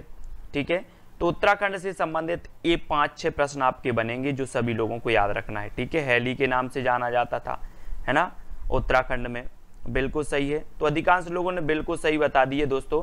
और यहाँ पर भारत में बाघ परियोजना का शुभारंभ 1973 से हुआ, ठीक है, 73, ये चीज आपको याद रखनी है। फिर आगे बढ़ते हैं दोस्तों अपन। अगला क्वेश्चन है कि भारत का कौन सा राज्य टाइगर राज्य कहलाता है। अब ये प्रश्न चौथा है और दोस्तों ये चीज भी आपको बतानी है कि टाइगर, जो आपको पता है कि टाइगर सर्वाधिक कहां पर है, बोले सर मध्य प्रदेश में सर्वाधिक टाइगर हैं, बिल्कुल सही है ना। तो टाइगर राज्य जो कहलाता है वो कौन सा कहलाता है, मध्य प्रदेश कहलाता है, ठीक है, आपने बिल्कुल सही आंसर बताया, टाइगर राज्य मध्य प्रदेश को कहा जाता है। लेकिन दोस्तों मध्य प्रदेश को और कुछ भी कहा जाता है, बोले सर, है ना, जो आपके पर्यावरण से संबंधित है। देखो कौन कौन से हैं। सबसे पहले तो मध्य प्रदेश को सोयाबीन स्टेट कहा जाता है। क्यों कहा जाता है सोयाबीन स्टेट? सोयाबीन स्टेट इसलिए कहा जाता है क्योंकि यहाँ पर सोयाबीन की फसल होती है, ठीक है, ये आपको बिल्कुल सही है। अपेक्को आंदोलन 83 कर्नाटक, बिल्कुल सही है। सोयाबीन तो आपको पता है। अब दोस्तों सोयाबीन की अधिकता के कारण मध्य प्रदेश को सोयाबीन स्टेट कहा जाता है, ठीक है। अब सोयाबीन की जब बात हुई है दोस्तों, तो सोयाबीन के बारे में भी एक चीज याद रखना है ना। सोयाबीन का जो अनुसंधान केंद्र है वो कहाँ पर है, सोयाबीन अनुसंधान केंद्र कहाँ पर है, तो ये इंदौर में है, आपकी कृषि से संबंधित है, ठीक है। तो ये भी आपको याद रख लेना है। इंदौर में दोस्तों आपका क्या है, सोयाबीन स्टेट है ना, ये सोयाबीन का अनुसंधान केंद्र इंदौर में है, ठीक है। फिर आपसे पूछा जाता है कि एशिया का सबसे बड़ा सोयाबीन का कारखाना कहाँ पर है, तो एशिया का सबसे बड़ा सोयाबीन का कारखाना कहाँ पर है, उज्जैन में है, ठीक है, उज्जैन में। ये चीज भी आपको याद रखनी है, ठीक है, एशिया का सबसे बड़ा है इसलिए। और सोयाबीन अनुसंधान केंद्र इंदौर और सोयाबीन कारखाना उज्जैन, ठीक है, इसको याद रखेंगे। अब उज्जैन की जब बात आती है दोस्तों, तो उज्जैन जो है ये क्षिप्रा नदी के किनारे स्थित है, क्षिप्रा नदी के किनारे, कौन सा, उज्जैन, ठीक है। अब ये क्षिप्रा नदी कहाँ से निकलती है, तो ये क्षिप्रा नदी को भी हमें याद रख लेना है कि सर ये काकरी वर्णी से निकलती है, काकरी वर्णी, ठीक है, काकरी वर्णी पहाड़ी से निकलती है। अब ये क्षिप्रा नदी किसकी सहायक नदी है, तो ये चंबल की सहायक नदी है, इसको भी याद रखेंगे हम। क्षिप्रा नदी चंबल की सहायक नदी है और क्षिप्रा नदी के किनारे कुंभ का मेला आयोजित किया जाता है, ठीक है, कुंभ का मेला, ये भी आपको पता होनी चाहिए, ठीक है। अब दोस्तों और चलते हैं, तो यहीं से जो क्षिप्रा नदी है ये काकरी वर्णी से निकलती है और ये चंबल की सहायक नदी है। और चंबल भी कहाँ से निकलती है, जाना पाव की पहाड़ी इंदौर से निकलती है, ठीक है। और चंबल मध्य प्रदेश की दूसरी सबसे बड़ी नदी है। दूसरी सबसे बड़ी नदी कौन सी है, चंबल है। इसकी कुल लंबाई कितनी है, 965 किलोमीटर है, ये चीज भी आपको याद रखनी है, 965 किलोमीटर चंबल की, ठीक है। तो हमने देखा कि मध्य प्रदेश को टाइगर स्टेट कहा जाता है, सोया स्टेट भी कहा जाता है, ठीक है। फिर दोस्तों क्या कहा जाता है, इसे नदियों का मायका भी कहा जाता है, नदियों का मायका, ठीक है, लघु भारत भी इसे कहा जाता है। तो ये चीज भी आपको याद रखनी है दोस्तों, काय के बारे में, मध्य प्रदेश के बारे में। और मध्य प्रदेश को जो मध्य प्रदेश नाम दिया था वो किसने नाम दिया था, तो वो पंडित जवाहरलाल नेहरू ने दिया था, ठीक है, इसको भी आपको याद रख लेना है। और टाइगर स्टेट तो एमपी को कहा ही जाता है, ये चीज भी आपको याद रखनी, ठीक है दोस्तों। अगला है भारत में जैव विविधता अधिनियम कब लागू हुआ। जैव विविधता अधिनियम आपको बताना है ये कब लागू हुआ है, अधिनियम बना, ये आपके 4 विकल्प हैं, 1972 में, 2002 में, 1980 या फिर 1973 में। तो आप चयन करेंगे। आपको दोस्तों क्या हो रहा होगा, जैव विविधता जब पूछा जाता है तो बोले सर जैव विविधता की जब बात आती है तो हमारे मन में सबसे पहले पश्चिमी घाट याद आ जाता है। भारत में एक क्वेश्चन आपका बनता है कि भारत में जैव विविधता के कितने हॉटस्पॉट क्षेत्र हैं, आप बता देते हो 4 हॉटस्पॉट क्षेत्र हैं, ठीक है, बिल्कुल सही है ना। अब जैव विविधता का पहले हम देखें कि अधिनियम कब बना, तो ये 2002 में बना था। जैव विविधता अधिनियम कब बना था, 2002 में। अब देखो यहाँ पर 2002 में बना, तो 1-2 इसको निकाल लो और 1-2 इसको निकाल लो, ठीक है, 2 हमने ये निकाल लिए और 2 हमने ये निकाल दिए, मिला दो इन दोनों को, यहाँ पर आपका हो जाएगा 22 मई, ठीक है, 22 मई है ना। 22 मई को हम क्या मनाते हैं, जैव विविधता दिवस। और 2002, 2 आगे कर दो इस 2 को और 2 जीरो ऐसे फिर रख दो, तो 22 मई को लिखो और 2 जीरो बीच में रख दो, 2002 में आपका अधिनियम आ जाएगा, ठीक है। तो 2002 में अधिनियम बना, 22 मई को जैव विविधता दिवस मनाते हैं, इसको याद रखेंगे, ठीक है। अब जैव विविधता का हॉटस्पॉट क्षेत्र अपना कौन सा है, पश्चिमी घाट है, ठीक है, पश्चिमी घाट, ये तो आपको पता चल गया पश्चिमी घाट है ना। अब ये पश्चिमी घाट दोस्तों कहाँ पर है, ये अपना केरल है, देखो ये अपना केरल है, केरल, ये जो क्षेत्र है ये पश्चिमी घाट कहलाता है ये, और यहीं पर अपना क्या है, साइलेंट वैली है, साइलेंट वैली। आपसे एक क्वेश्चन पूछा जाता है साइलेंट वैली कहाँ है या फिर शांत घाटी कहाँ पर है, ठीक है, शांत घाटी। तो शांत घाटी दोस्तों एक आंदोलन चला था, शांत घाटी आंदोलन या साइलेंट वैली, ये कहाँ पर है, केरल में है। ये तो कई बार क्वेश्चन पूछा गया है, चूंकि पर्यावरण से संबंधित है तो आपको याद रख लेना है, और ये पश्चिमी घाट का हॉटस्पॉट क्षेत्र भी है। तो जैव विविधता के बारे में इतनी चीजें आपको याद रखनी है दोस्तों, ठीक है। और जैव विविधता के बारे में एक क्वेश्चन और पूछा जाता है, जैसे मान के चलो कि ये आपकी इस प्रकार से पृथ्वी है, ठीक है, ये आपकी भूमध्य रेखा है दोस्तों, और ये आपका उत्तरी ध्रुव है और ये आपका दक्षिणी ध्रुव है, ठीक है। एक क्वेश्चन पूछा जाता है कि अगर भूमध्य रेखा से ध्रुवों की ओर जाते हैं तो जैव विविधता घटती है या बढ़ती है ना। इस साइड आए या फिर उस साइड जाएं, किसी भी साइड जाएं, अगर भूमध्य रेखा से ध्रुवों की ओर जाएंगे तो जैव विविधता क्या होगी, माइनस होगी, और ध्रुवों से अगर भूमध्य रेखा की ओर आएंगे तो क्या हो जाएगी, बढ़ेगी, जैव विविधता बढ़ेगी, ठीक है। तो ये क्वेश्चन यहां से भी पूछा जाता है जो हमेशा, ठीक है। तो जैव विविधता के बारे में इतनी चीजें याद रखनी है। फिर आपसे पूछा जाता है मैती आंदोलन किस राज्य से संबंधित है, मैती, मैती आपको बताना है दोस्तों ये किससे संबंधित है, मैती आंदोलन किस राज्य से संबंधित है, लद्दाख, उत्तराखंड, कर्नाटक या फिर मध्य प्रदेश में। यानी कि प्रश्न क्रमांक 6 का हमें चयन करना है। तो ये जो मैती आंदोलन शायद मैंने पढ़ाया था विस्तृत इसको, है ना। और इसमें क्या होता है मैती आंदोलन में कि जब शादी होती है, दूल्हा और दुल्हन की शादी होती है, तो दूल्हे को क्या करना पड़ता है, दूल्हा को अपनी ससुराल में यानी कि दुल्हन के घर पर एक पौधा लगाना होता है। क्या लगाना होता है, पेड़, है ना, एक पौधा लगाना होता है और उसकी सुरक्षा भी करनी होती है। तो ये मैती आंदोलन से संबंधित है। अगर आपसे कभी पूछा जाए कि किस आंदोलन से संबंधित या फिर दूल्हा अपनी ससुराल में एक पौधा लगाता है, वो किस आंदोलन से संबंधित है, तो वो मैती आंदोलन से संबंधित है, ठीक है। और ये दोस्तों आपका उत्तराखंड से ही संबंधित है, उत्तराखंड से, यानी बी नंबर आपका सही हो जाएगा, ठीक है, बी नंबर। हाँ, मैती आंदोलन, चिपको आंदोलन, इनको याद रखेंगे, ठीक है। अब आपको बताना रेड क्रॉस का मुख्यालय कहां पर स्थित है दोस्तों, रेड क्रॉस। आपको पता है रेड क्रॉस का उद्देश्य क्या है, रेड क्रॉस का उद्देश्य है दोस्तों मानवीय जीवन एवं हेल्थ को सुरक्षित, है ना, हेल्थ को सुरक्षित रखना। ये रेड क्रॉस का क्या होता है, उद्देश्य है। और इसका मुख्यालय हमें पता होनी चाहिए। तो आपने देखा होगा इस प्रकार से रेड क्रॉस, है ना, ये रेड क्रॉस है, और रेड क्रॉस का मुख्यालय कहाँ पर है, तो बिल्कुल सही है, रिंग कीजिए, ये जिनेवा में है ना, स्विट्जरलैंड के जिनेवा में रेड क्रॉस का मुख्यालय है। और इसकी स्थापना कब हुई थी, 1863 में हुई थी। 63 कब हुई थी, 1863 में। इसको याद रखेंगे, रेड क्रॉस की स्थापना हुई। इसका मुख्यालय जिनेवा में है, ठीक है, स्विट्जरलैंड के जिनेवा में।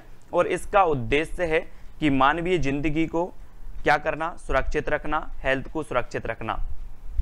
ये रेड क्रॉस का मुख्यालय उद्देश्य होता है, इसको भी याद रखेंगे। 1863 इसका बिल्कुल सही होगा, ठीक है।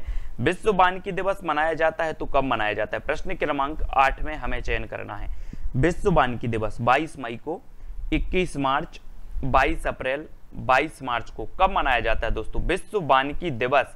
विश्व वानिकी दिवस का जो उद्देश्य है वो क्या है दोस्तों, उद्देश्य इसका होता है कि लोगों में वनों के प्रति जागरूकता, लोगों में वनों के प्रति जागरूकता लाना, यानी कि जैसे वनों को आग से बचाना, है ना, वनों को ना काटना, इस प्रकार से जागरूकता लाना, ये विश्व वानिकी दिवस का प्रमुख उद्देश्य होता है।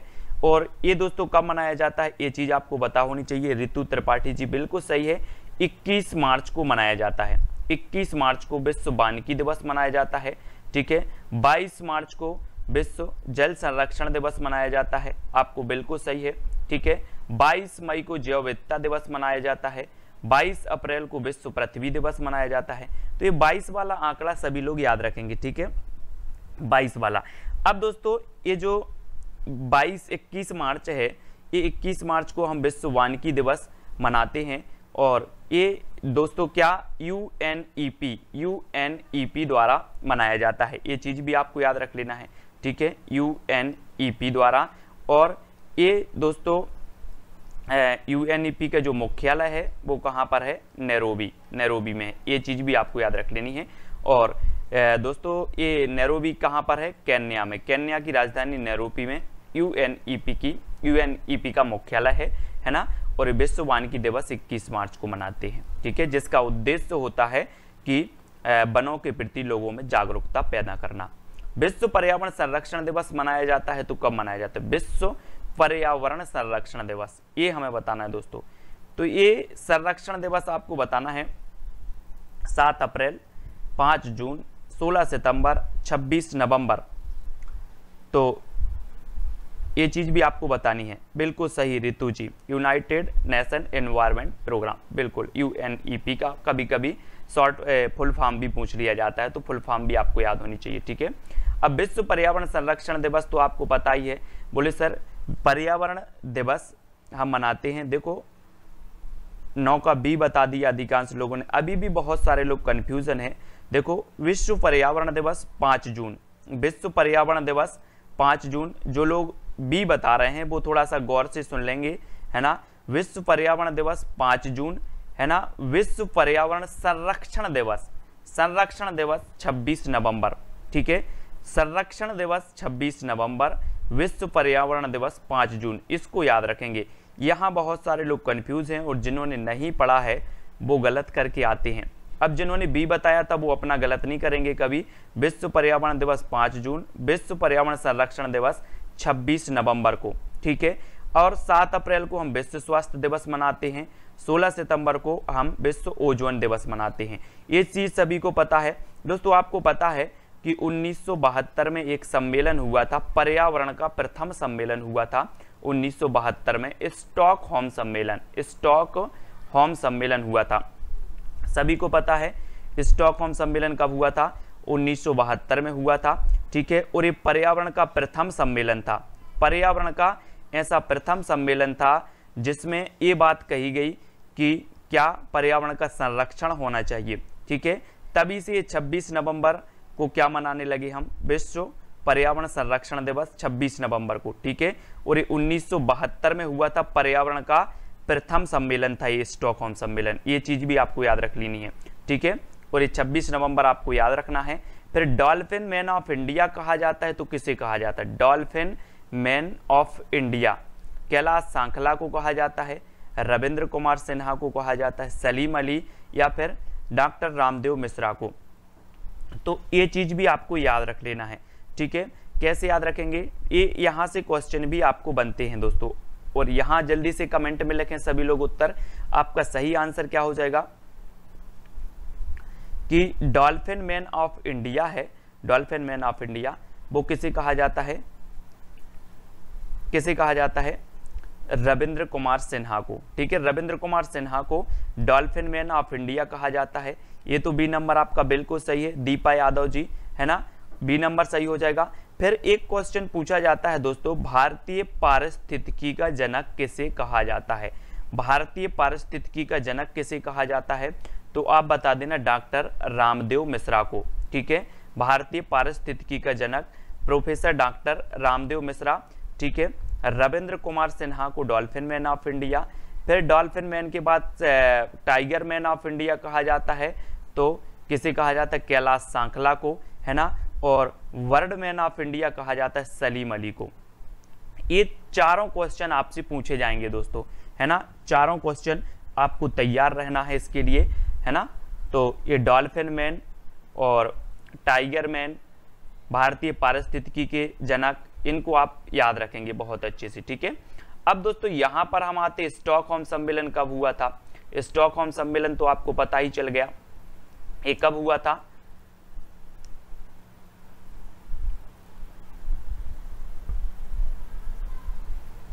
और आपको बिल्कुल पता है कि सर ये स्टॉकहोम सम्मेलन हुआ था 1972 में, ठीक है, और 1972 में हुआ तो ये प्रथम सम्मेलन था। अगर आपसे पूछा जाए कि पर्यावरण संरक्षण को लेकर के प्रथम सम्मेलन कौन सा सम्मेलन हुआ था, या प्रथम सम्मेलन कौन सा है जो पर्यावरण संरक्षण को लेकर के हुआ था, है ना, तो वो यही सम्मेलन है 1972 का स्टॉकहोम सम्मेलन, इसको याद रखेंगे, ठीक है।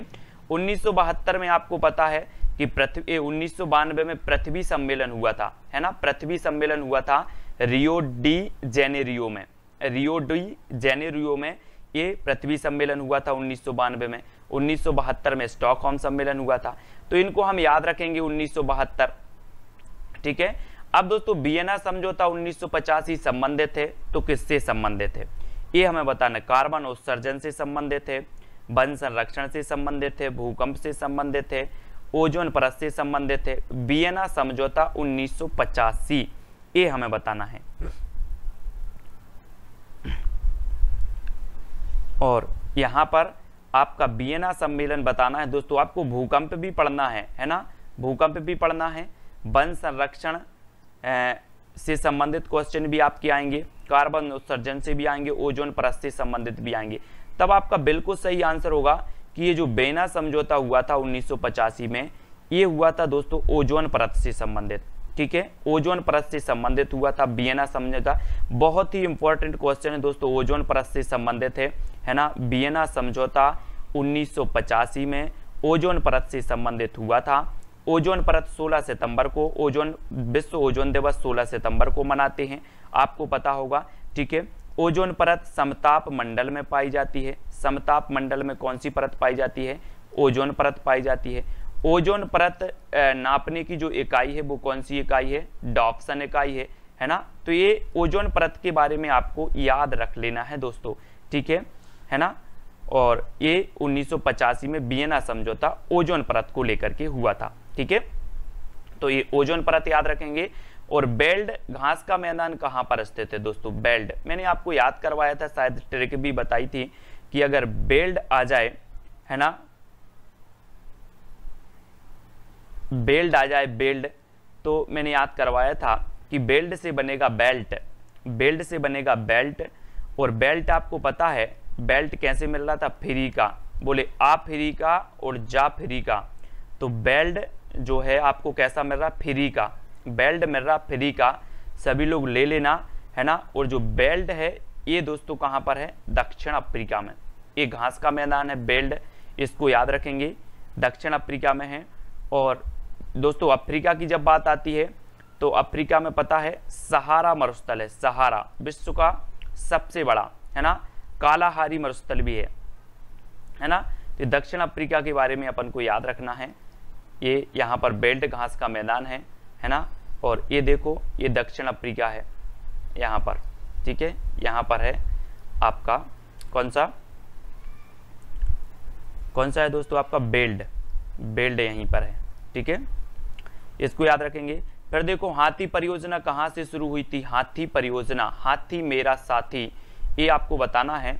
और आपको पता है दोस्तों कि एक क्वेश्चन पूछा जाता है, सफेद हाथियों की भूमि, सफेद हाथियों की भूमि थाईलैंड है ना, थाईलैंड में पाए जाते सफेद हाथी। और ये चीज भी याद रखनी है। और हाथी परियोजना की जो शुरुआत हुई थी वो कहाँ से हुई थी? कहाँ से हुई थी? ये जल्दी से लिखें, उत्तराखंड से, राजस्थान से, मध्य प्रदेश से, या फिर झारखंड से। हाथी परियोजना, और हाथी परियोजना में आपका बिल्कुल सही आंसर होगा दोस्तों कि ये हुई थी कहाँ से? झारखंड से, बिल्कुल सही है मीनू जी, ये झारखंड से हुई थी। कब हुई थी? 1992 में, ठीक है, 92 है ना, कब हुई थी? 92 में, इसको याद रख लेना, ठीक है। झारखंड 1992 से हाथी परियोजना प्रारंभ हुई। और झारखंड में दोस्तों बहुत सारी चीजें हैं, जिनमें से एक माना जाता है नागपुर का पठार, है ना। अगर आपसे कभी पूछा जाए कि नागपुर का पठार कहाँ पर है, तो ये झारखंड में पड़ता है ना। झारखंड में ही इसकी सर्वोच्च चोटी है कौन सी? पारसनाथ, ये भी आपको याद रख लेना, ठीक है। कभी अगर पूछा जाए कि नागपुर के पठार की सर्वोच्च चोटी कौन सी है, तो उसका नाम है पारसनाथ, ठीक है। झारखंड में 1992 से हाथी परियोजना शुरुआत हुई, ये चीज भी याद रख लेना। टाइगर प्रोजेक्ट अपना कहां से हुआ था, उत्तराखंड से, हाथी परियोजना झारखंड से, ठीक है। उत्तर को झार इस प्रकार से याद रखेंगे, ये उत्तराखंड में टाइगर और यहां से दोस्तों अपना हाथी परियोजना, ठीक है। अब बात राजस्थान की करें तो राजस्थान में दोस्तों आपको पता है कि केवलादेव पक्षी अभ्यारण्य भी है, यहाँ पर केवलादेव है ना, और यहाँ पर भरतपुर, इसको भी याद रखेंगे। और दोस्तों यहाँ पर एक झील है, कौन सी झील है, जो अपने भारत की सबसे बड़ी खारे पानी की झील है, सांभर झील है ना, ये राजस्थान में ही है, इसको भी अपन याद रखेंगे। अब मध्य प्रदेश की तो आपको पता ही है, बहुत सारी चीज़ें हैं मध्य प्रदेश में जिनको अपन अलग से बताएंगे, लेकिन सबसे बड़ी बात एक चीज़ है यहाँ पर कि यहाँ पर 2018 में एक राष्ट्रीय उद्यान बनाया गया, पालपुर कूनो या कूनो राष्ट्रीय उद्यान 2018 में बनाया गया मध्य प्रदेश में, ये भी आपको याद रख लेना है, जहाँ पर टाइगर प्रजनन जो आपके बंगाल के शेर हैं या एशियाई जो शेर होते हैं उनका प्रजनन केंद्र यहाँ पर खोला गया पालपुर कूनो में, इनको याद रखेंगे, ठीक है। तो ये झारखंड है। वन उत्पादकता केंद्र कहाँ स्थित है, वन उत्पादकता केंद्र ये कहाँ पर स्थित है, उत्तराखंड में है, झारखंड में है, राजस्थान में है या फिर मध्य प्रदेश में है। यानी कि प्रश्न क्रमांक 15 का हमें चयन करना है दोस्तों, ठीक है। और अब बिल्कुल अपन बहुत अच्छे से पढ़ेंगे, पूरा अपना क्या है कि अब बहुत टाइम है, परीक्षा की डेट कब आ रही इसका कोई निश्चित नहीं है ना, तो आराम से पढ़ो, आपको रिवीजन करना है बहुत अच्छे से। मैं टॉप 20 प्रश्न लाऊंगा और टॉप 20 में अपन पढ़ेंगे। थोड़ा सा मैं आज लेकर के आया हूँ, बोलने में भी दिक्कत जा रही है थोड़ी सी, है ना। वन उत्पादकता केंद्र कहाँ पर स्थित है, ये चीज आपको बतानी है, उत्तराखंड में है, झारखंड में है, राजस्थान में है या फिर मध्य प्रदेश में है। वन उत्पादकता केंद्र तो ये भी कहाँ पर है दोस्तों, वन उत्पादकता केंद्र झारखंड में, कहाँ पर है, झारखंड है ना।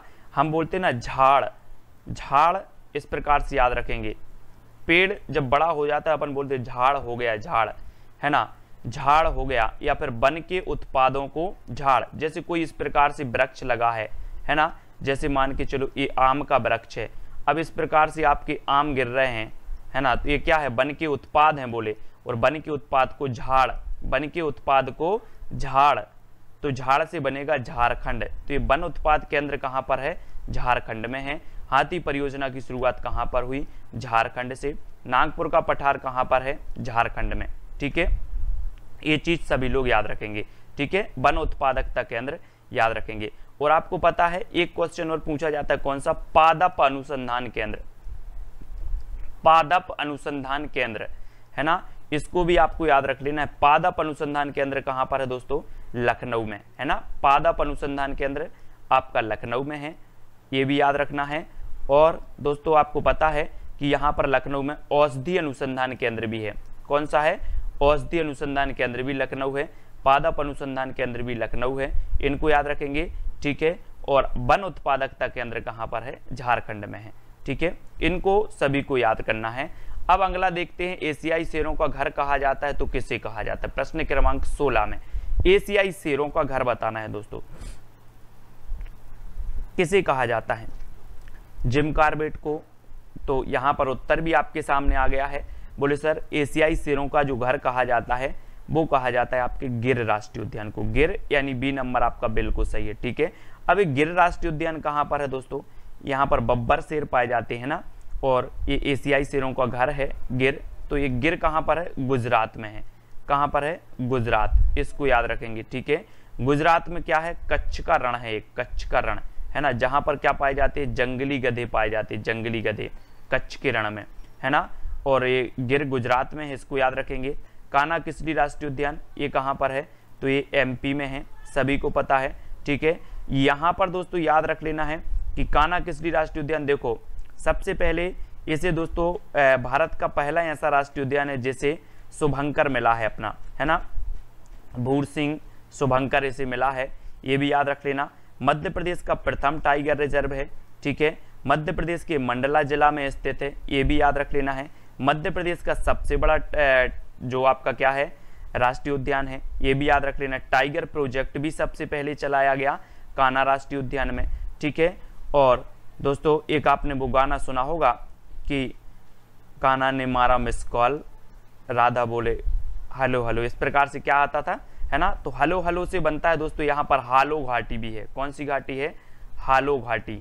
ये कान्हा राष्ट्रीय उद्यान में हालो घाटी भी है और बंजर घाटी भी है, तो इनको भी अपन याद रखेंगे, ठीक है। अगर आपसे पूछा जाएगा कि मध्य प्रदेश में हालो घाटी कहाँ पर है या बंजर घाटी कहाँ पर है, तो ये कान्हा राष्ट्रीय उद्यान में है, ठीक है। और यही मंडला में एक फैन अभ्यारण्य भी है। कौन सा, फैन अभ्यारण्य दोस्तों, फैन अभ्यारण्य मंडला में है, इसको भी याद रखेंगे, ठीक है। जिम कार्बेट तो आपको पता ही उत्तराखंड में, नंदन कानन उड़ीसा में है, तो इतनी चीजें आपको याद रख लेना है, ठीक है। अब दोस्तों आगे चलते हैं हम, आगे है काले वन पाए जाते हैं तो कहाँ पाए जाते हैं दोस्तों, काले वन। अब बोले सर वन तो हरे होते हैं, ये काले वन कहाँ से आ गए।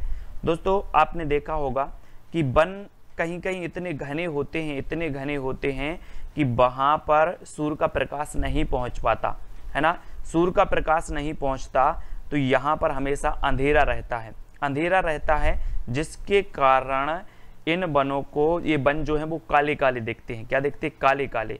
तो इन्हें क्या कहा जाता है, काले वन कहा जाता है, ठीक है, काले वन कहा जाता है। और ये काले वन कहाँ पर पाए जाते हैं, तो ये पाए जाते हैं दोस्तों जर्मनी में। कहाँ पर, जर्मनी में पाए जाते हैं।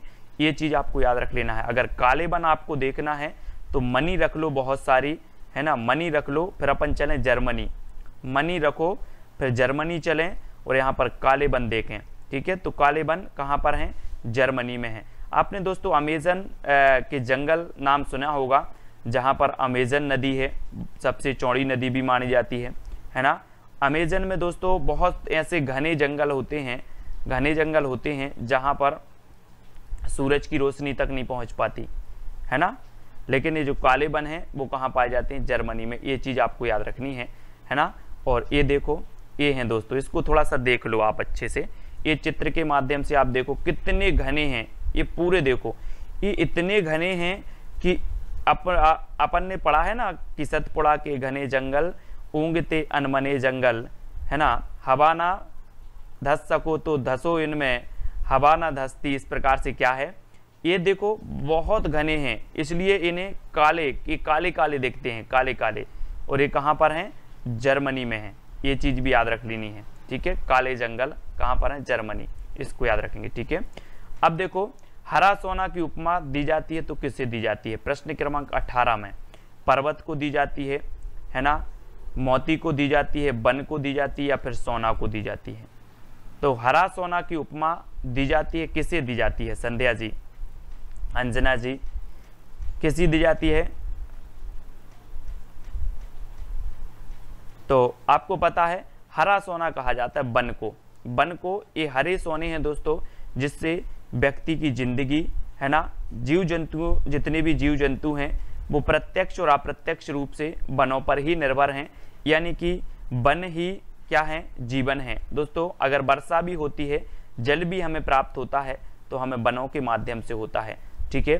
तो वनों के माध्यम से, वन पर ही हम पूर्णतः निर्भर हैं, प्रत्यक्ष अप्रत्यक्ष रूप से, है ना। तो ये वनों को क्या दी जाती है, हरा सोना की क्या दी जाती है, उपमा दी जाती है। इसको भी हम याद रखेंगे, ठीक है, वन, है ना। और वन अनुसंधान केंद्र तो हमने पढ़ ही लिया था कि ये दोस्तों देहरादून में है और हमारे मध्य प्रदेश के कहाँ पर है, जबलपुर में है। ये भी अपन को याद रख लेना, मध्य, और यहाँ पर वन अनुसंधान केंद्र जबलपुर में है। लेकिन अगर वन प्रबंध संस्थान की बात आए तो वन प्रबंध संस्थान अपना कहाँ पर है, भोपाल में है। वन प्रबंध संस्थान भोपाल और वन अनुसंधान केंद्र जबलपुर, ठीक है, इसको याद रखेंगे। अब दोस्तों अगला अपन देखें कि वन किस सूची का विषय है। वन, वन आपने पढ़ी होंगी, संवर्ती सूची, राज्य सूची, है ना। ये सूची आपने पढ़ी है कि नहीं पढ़ी, पढ़ी है, संघ सूची। तो आपको बताना है कि ये जो वन है वो किस सूची का विषय माने जाते हैं, राज्य सूची का, अवशिष्ट सूची, संवर्ती सूची, या फिर संघ सूची का। सभी लोग लाइक जरूर कर देना दोस्तों। प्रश्न क्रमांक 19 में हमें चयन करना है वन किस सूची का विषय माने जाते हैं। और आपने बिल्कुल अच्छा चयन किया है कि सर ये जो वन है वो संवर्ती सूची के, किसके, संवर्ती, है ना।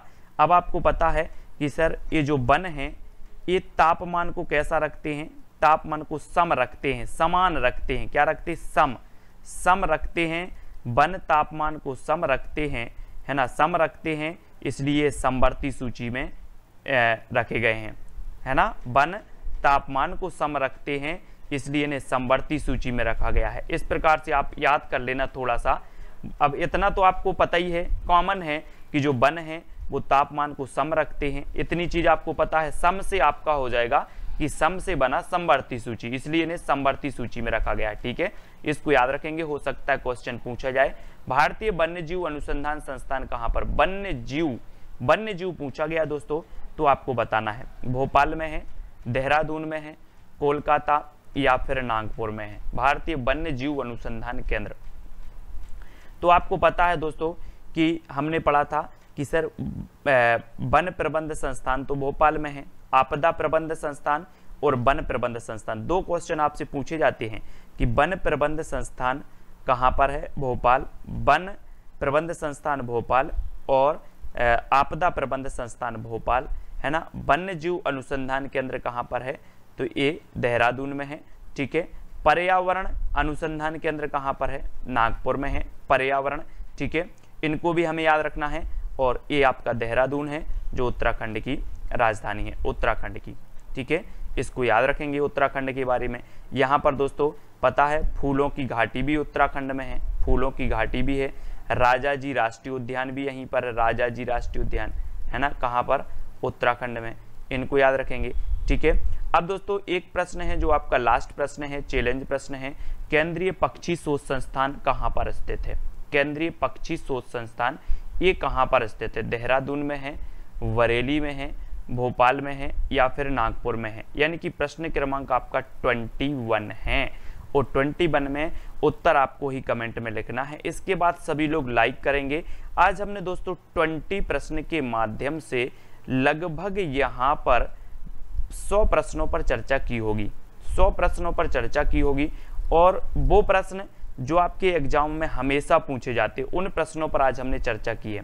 ठीक है, तो सभी लोग वीडियो को लाइक कर देंगे। जो भी साथी टेलीग्राम ग्रुप में नहीं जुड़े हैं वो टेलीग्राम ग्रुप की लिंक नीचे डिस्क्रिप्शन में दी है, तो वो डिस्क्रिप्शन में अवश्य टेलीग्राम में जुड़ जाएं। ठीक है, और केंद्रीय पक्षी शोध संस्थान ये कहाँ पर स्थित है ये आपको ही बताना है।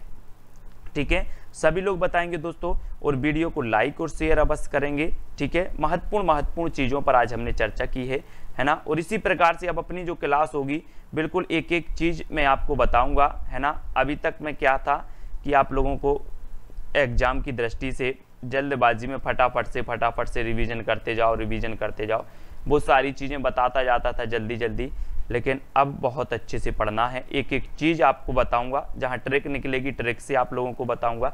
ठीक है, तो वीडियो को लाइक और शेयर अवश्य करेंगे। और दोस्तों फटाफट से आशुतोष मिश्रा जी, टीना जी, मिस ललिता, किशन जी, है ना, आर सिंह जी, रुचि जी, लोकेश जी, दीपा जी, राज ठाकुर जी। दोस्तों आज थोड़ा सा मुझे लगा कि आज वीडियो चालू करें, है ना। थोड़ा सा मेरा जो स्वास्थ्य था वो आज सही हुआ, इसलिए मैं वीडियो भी लेकर के आया। नेक्स्ट वीडियो भी अपन देखते हैं। आज तो वैसे अब कोई ऐसा वीडियो नहीं लेंगे आज। ठीक है, एमपी टेट का एग्जाम जब भी हो उससे कोई प्रॉब्लम नहीं, आप लोग तो तैयारी करते रहो मस्ती से, कोई दिक्कत नहीं है ना। मनीषा, किशन जी, मनोज कुमार जी, अमरीश जी, ठीक है, पूनम, राम, रिंकी पाल जी और भीकम जी, रितु, उर्मिला, रुचि श्रीवास्तव जी। ठीक है, टाइम अपना 7 बजे ही रहता है, हमेशा पर्यावरण का टाइम 7 बजे ही रहता है। ठीक है, आज हिंदी की क्लास आज 8 बजे नहीं ले रहे, क्या है कि एक दिन क्या हो गया, ज़्यादा क्लासें होगी, है ना, तो गला जो है ना वो छिल गया। अब गला छिला है तो थोड़ा सा बोलने में भी दिक्कत होती है ना। तो अपन कंटिन्यू करेंगे थोड़ा सा और अपन क्या हो जाए स्ट्रॉन्ग। ठीक है, ऋतु त्रिपाठी, उर्मिला जी, आशुतोष, ज्योति जी, उमंग जी, राज ठाकुर जी, है ना, रूपवती और अरविंद जी, दीपक कुमार जी, भीकम घोषी जी, सभी लोग सब्सक्राइब कर लेना। और नीचे दोस्तों डिस्क्रिप्शन में जो भी टेलीग्राम ग्रुप से नहीं जुड़े हैं, डिस्क्रिप्शन में लिंक दी है टेलीग्राम ग्रुप की, जहां पर आपको लिंक पहुंच जाती है तो आप लिंक से जुड़ जाते हैं, है ना। ठीक है, तो आज के वीडियो के लिए बस इतना ही। जय हिंद।